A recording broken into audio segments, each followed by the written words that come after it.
Hey, ladies and gentlemen, thank you for clicking this video. Thank you for coming to the BrianTMurray YouTube channel. I'm your host, Brian. I want to take a quick minute to address a couple of things that was said this week in terms of Deshaun Watson. I just watched I saw the story break earlier this week, and I got around to watching the videos of Brent Favre and Vermeil. The two, I'll have both links in the comment section of this video for you to watch for yourself. The two videos were a little different, because TMZ Sports interviewed Vermeil specifically, at least the clip I saw, this specifically about Deshaun Watson. I will get to that in a minute. The Brent Favre interview by Yahoo Sports, that was Brent Favre being interviewed about an array of topics. So I think Yahoo has been getting a lot of clicks since that happened. So I'll start with Brent Favre first. So Brent Favre was being interviewed. It was about his bowling podcast on Podcast One. Okay, fine, I get that. And the young lady who was interviewing her, kind of cute, what was interviewing him, asked him about an array of topics. So yeah, it wasn't like gotcha journalism.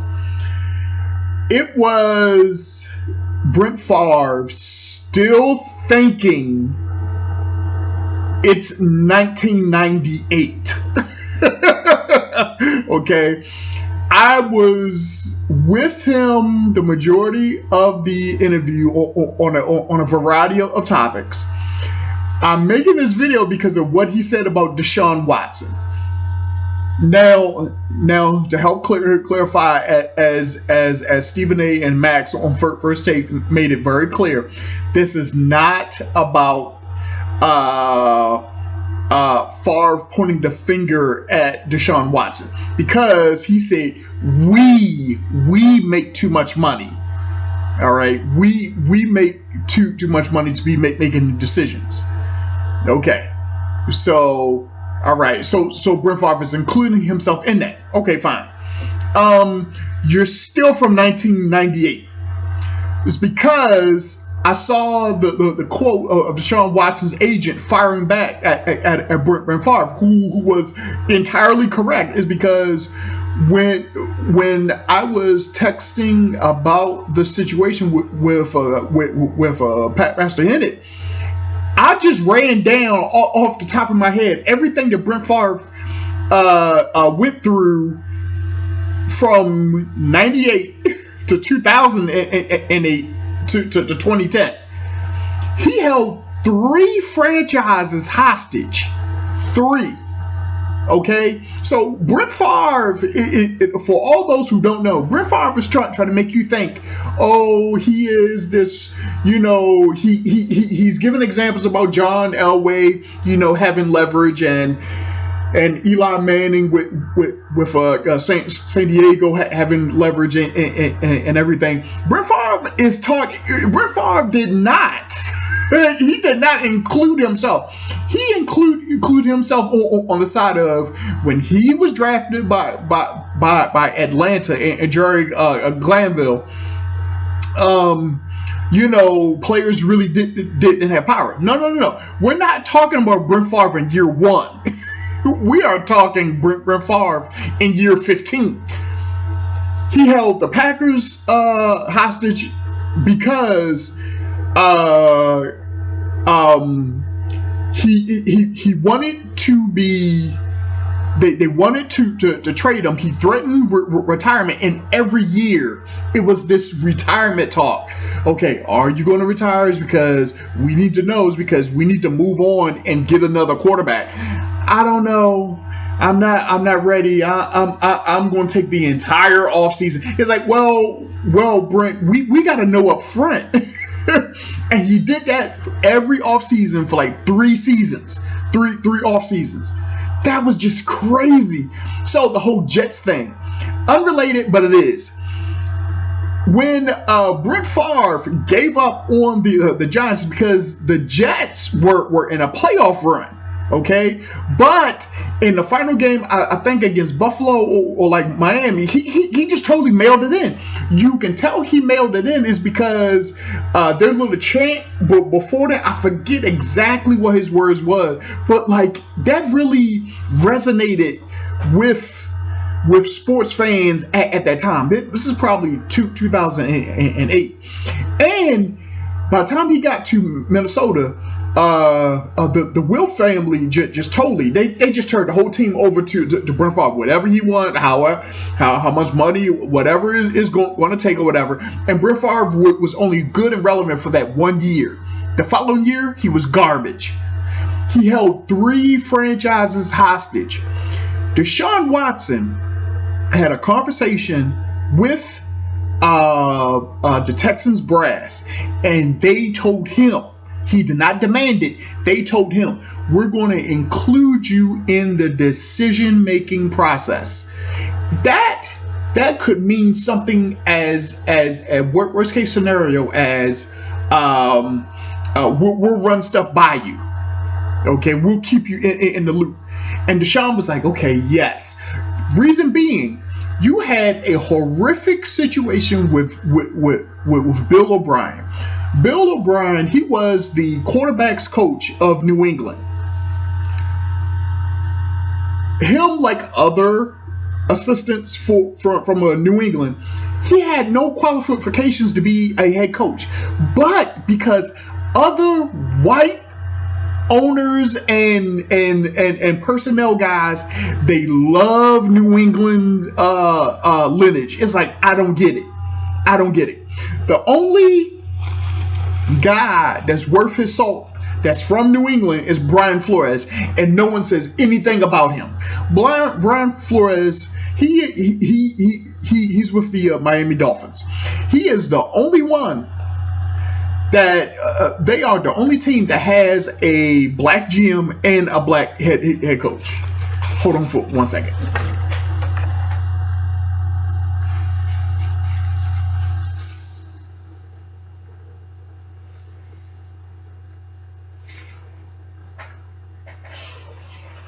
Okay. He is the only Miami Dolphins is the only team to have a black general manager and a black head coach. The Miami Dolphins have been impressive these past 2 years. They have been impressive. Okay, granted, by the time they turned the team over to Tua proved that that Miami is not ready for Buffalo. okay, fine. Many teams aren't. Okay, so the only person under Belichick's tree that is worth anything is Brian Flores, and there's no talk about him. But all these entitled New England assistants who have done nothing to even qualify for a head coach job, they get hired like it's nothing. Joe Judge in New York, we didn't know who he was. I mean, it's so infuriating, man. It's like it's like corporate America. Just random people getting hired because they know somebody. That's it. Not even qualified. So everybody gotta suffer because you are trying to help your friend. Please. This is insane.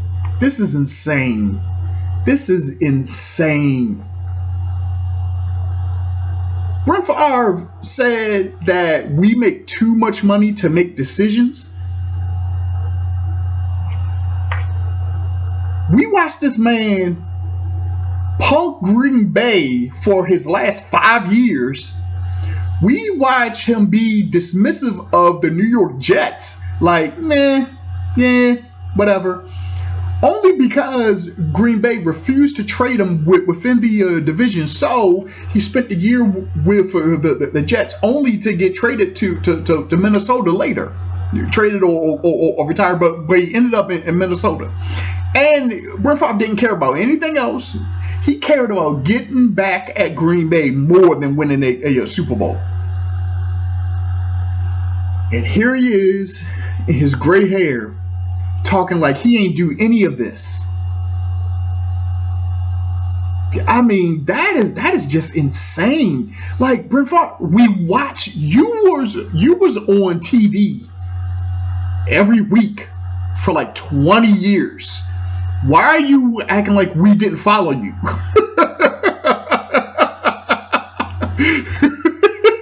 That is crazy. That is crazy. From 1992 to 2010, 2012, for 20 years, we watched you on TV. We watched your career. We watched everything you did and said. And you commenting on Deshaun Watson, who was empowered by the Houston Texans brass, and then they lied to him and say, oh, we are going to interview X, Y, and Z, and you don't interview any of them until after he stopped returning your calls? No. And then you hire Cully from Baltimore because he's a black coach? Cully wasn't a coordinator. He's a leader. I mean, it's like, what has he done? Again, you keep hiring people not because they're qualified. You're hiring them because of the 2% chance of what they could do. And you're ruining the franchise, the other 100 guys who are depending on these decisions. You're ruining their chances. You're ruining your chances. Please. People was bailing out of the Houston Texans interview process. We're like, what? Deshaun? What? He ain't following on social media anymore? Cut. Nah. Y'all, this is crazy, man. It's this is not about white people, okay? This is not about white people. Though my people easily want to make it about white people. It's not about white people. People have a selective memory. They exclude themselves from certain things and include themselves in you remember John Elway and Baltimore. You remembered Eli Manning and San Diego, but you didn't mention yourself? Are you serious? Dick Vermeil. Number one, he still looks good. He still looks good. He still looks as if he's still coaching. I only remember Dick Vermeil with gray hair. Now his hair is all white, but yeah, he still looks good. Great. Dick Vermeil had a short response, so one that's not going to take this. It's not going to cause me a long time to really comment on that. So this is what old men say, because I had an uncle that said something similar to me. He was a moron. I mean, it's just like out of touch. This is what just old people say. Okay? This is what old men say. They say outdated stuff, and like they try to come off of as if they're so profound. Like, yeah, I hope you get what I was saying. I did. Yeah, that's it. Dick Vermeil opening statement was, they used to change his diapers.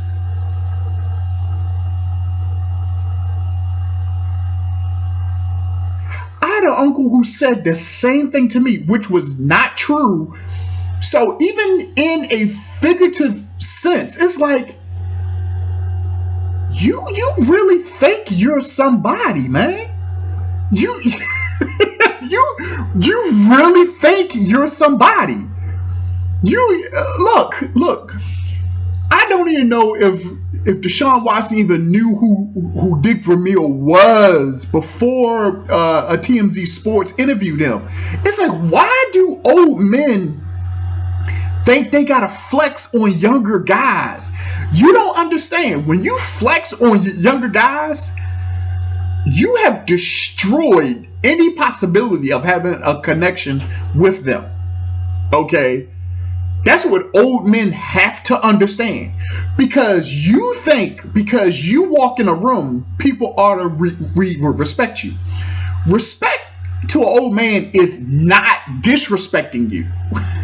You need to understand that. Okay? Deshaun Watson, who don't even know who Dick Vermeil is, his opening statement is they used to change his diapers, meaning the Houston Texans. And then he said he needs to humble himself and just follow his contract. And he said there's nowhere in his contract it says that he's a part of decision making. Okay, number one, that shows you grew up in the 1950s. Okay. The Houston Texans ownership said, we want to involve you and keep you in the loop in the hiring process. After they told him that, they hired a GM and they did not communicate with him. Strike one. Strike two. The next thing is, after the Houston Texans hired the consultant firm to come up with, I think it was 10 right recommendations, they did not follow what they hired the consultant firm, their recommendations, and hired another white guy from the New England tree. Got the GM. So you gave a guy who was not a GM prior, so this is a promotion to him. We didn't even know who this guy was. Everything that's done in New England, Bill Belichick does. He just tells people who holds those positions what to do. It's like that. No. Because what you're saying is we need to hire Bill Belichick. It doesn't mean we need to hire his minions. It's like, that's not what that means. So you don't hire Eric Bieniemy. You don't even interview him. The interview comes later, after Deshaun says, I'm done with you. After he had already requested a trade. Then you don't hire Eric Bieniemy. Okay. David Caldwell, who is a Super Bowl coach. You didn't hire him. Okay. So you hire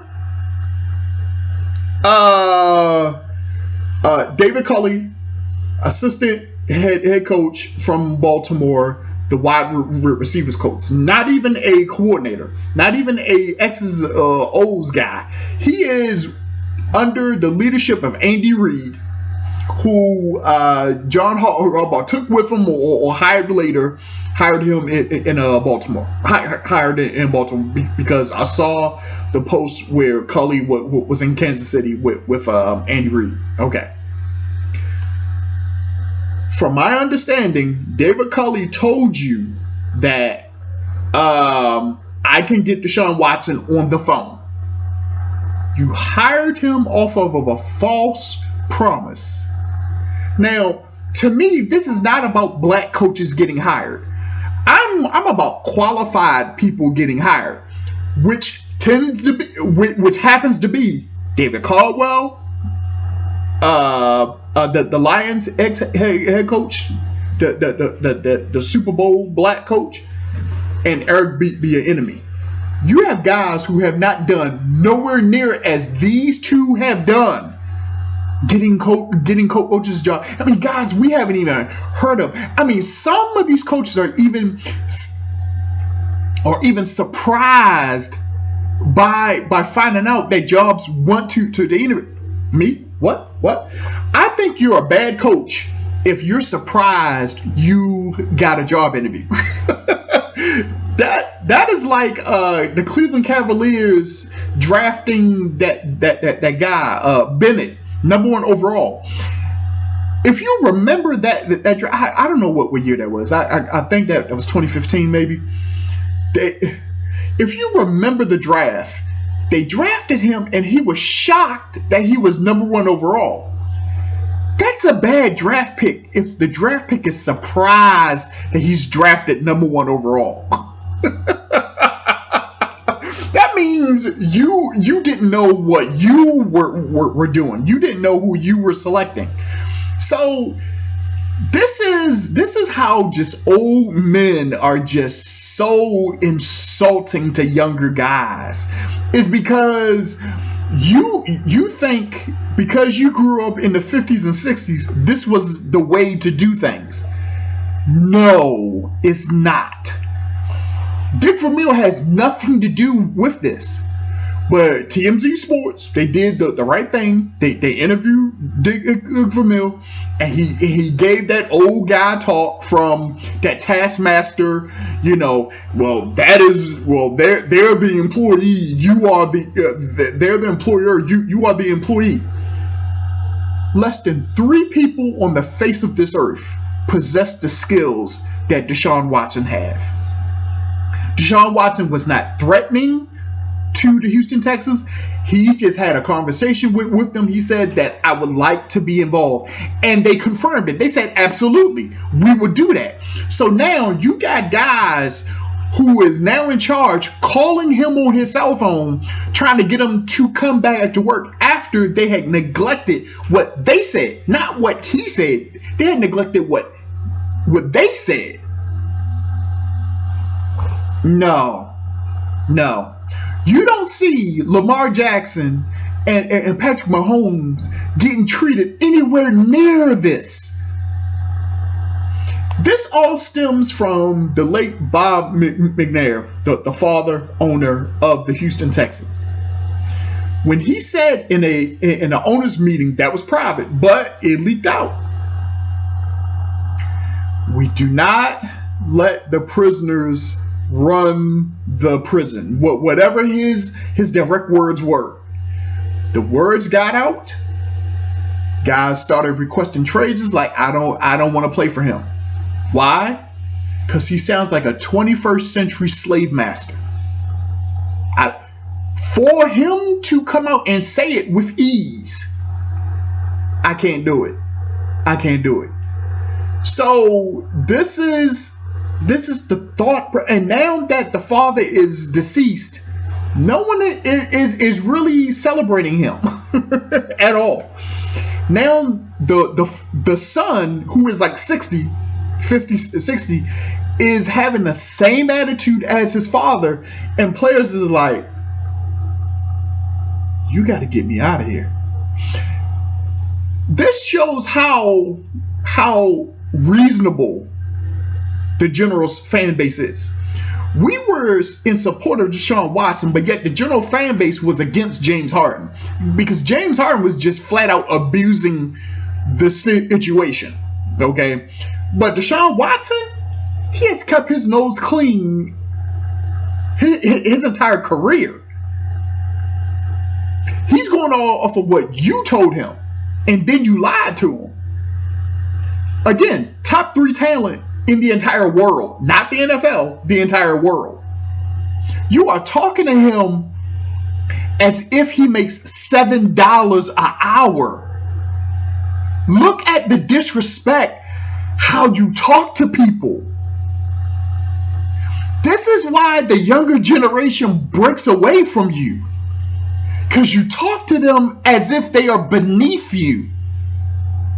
You talk to them as if you weren't ever them. That's why they want nothing to do with you. The Brett Favre thing, that was insulting in a different way, because that was selective memory.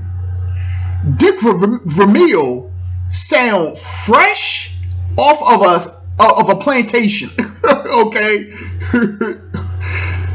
Oh, y'all, this gets me worked up, man. This gets me worked up because I hate it. I really do. I hate it. I hate to hear old people talk as is, and then you sound crazy, and then you're so insulting. No. Dick Vermeil. Oh my goodness, man. All right.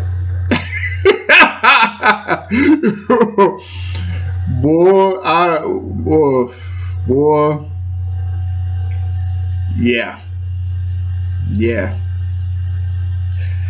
This just shows how we just enjoy the good old boy system.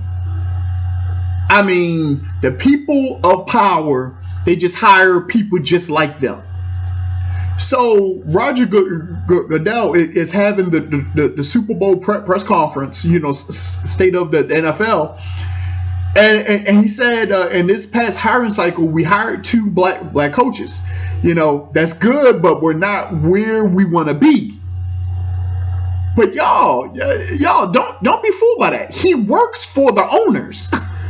The owners, who are multi-billionaires, are like, you're not going to tell us who to hire.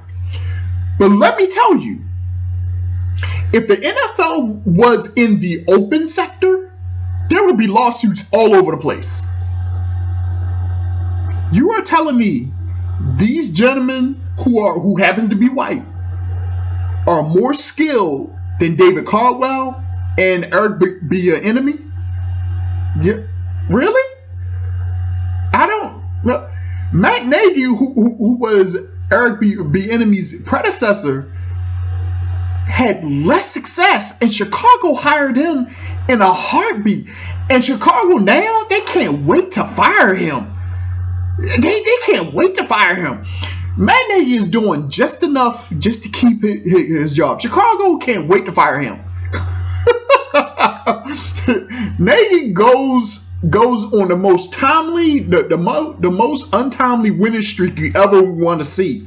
Every time it's like, I guess we got to keep him. He did win 7 in a row. But man, I mean, this is tough, y'all.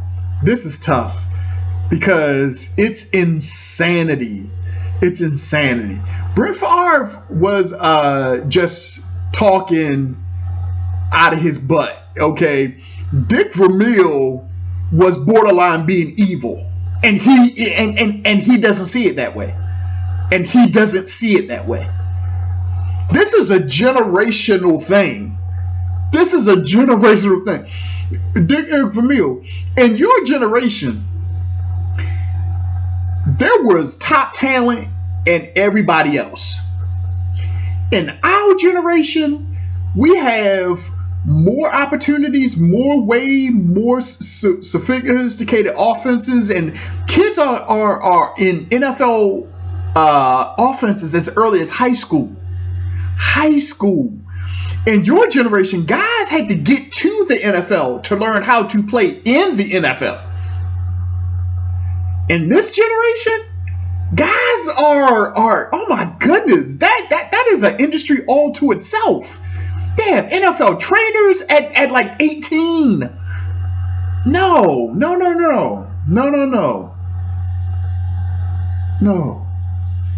As Jay-Z you used to say, it's just different. It's just different. No. Stop comparing 2020 to 1970. Please stop it. Please just stop it. You sound crazy. Not saying there's not any similarities, but no, stop it.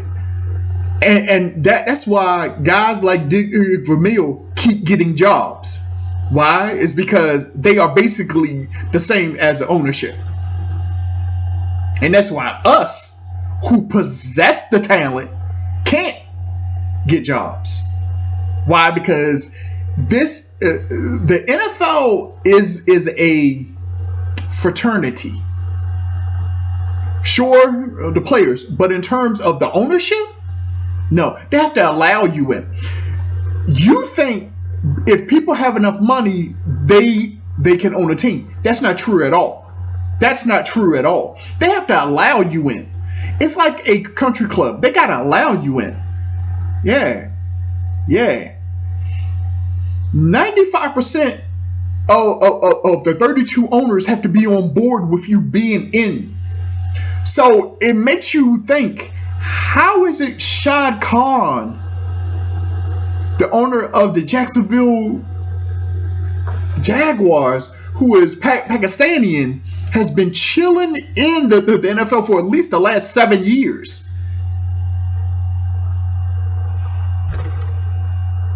See, what the NFL doesn't know is they have to get ready to expand. Why? Because the salary cap is down.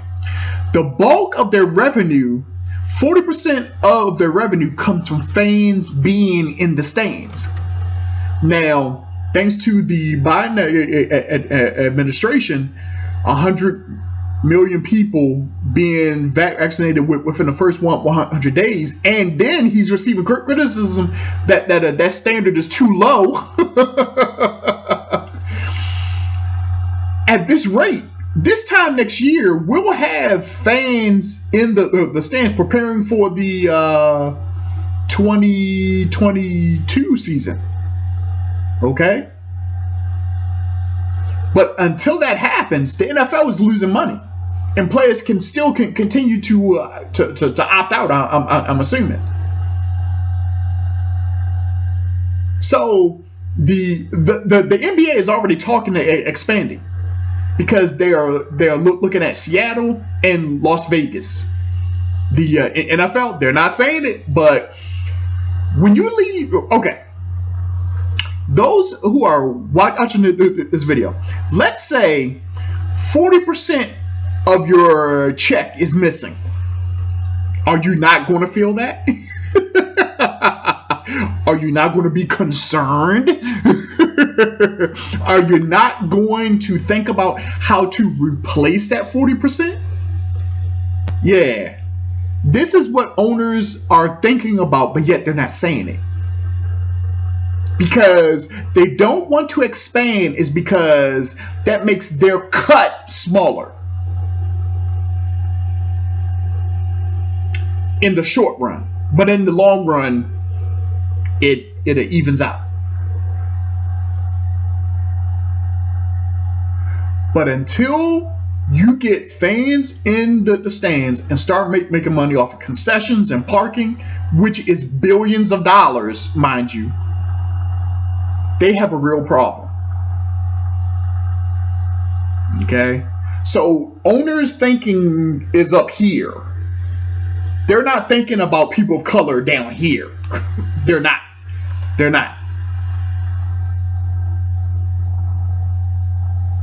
So I'm as long as Deshaun Watson don't do nothing crazy, I'm in total support of him. I am. Brent Favre, you sound like a total moron, totally forgetting what you did in the NFL. And Dick Vermeil,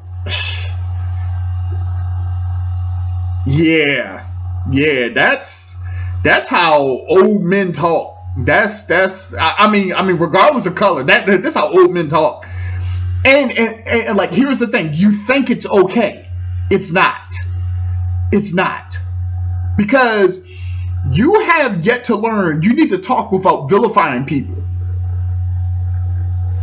Dick Vermeil has vilified an entire generation, and he did not realize it. They used to change his diapers. What? What? You think you're talking to a 12-year-old boy? That's a grown man. Top 3 talent in the world. He hasn't done anything wrong. He's not on the same page as his franchise. But you talking as if he committed a crime. No. Y'all, the fact that you are trying to be progressive, that offends white people. That offends them. That offends them. They can do whatever they want to do and all this other stuff and everything is cool with it. But when you try to do it, oh no. Who is he? Who is he? I'm with Stephen A. Smith. We're not trying to make this about race, but it has a strong undertone. No, that's crazy. That is crazy. That is insane. That is insane. So I probably should have stopped before I say some more crazy stuff. All right, y'all. Like this video, share this video to donate.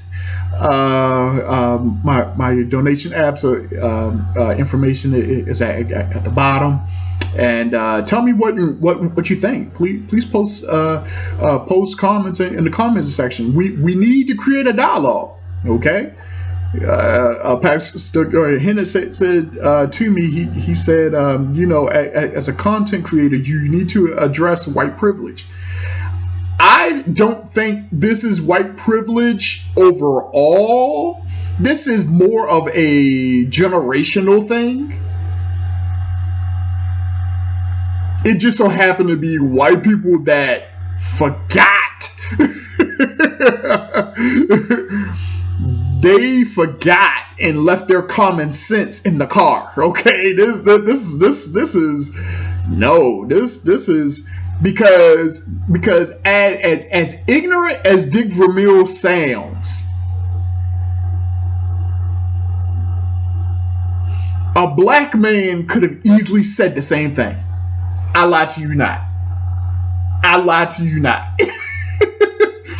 And from my personal experience, it ain't nothing worse than an old black man sounding like a straight up coon. It is so insulting. Well, you need to get back in line. Shut up. Shut up. Shut up. Oh my goodness, dude. This is crazy. All right. I probably should go. All right. Bye. See y'all soon. Bye.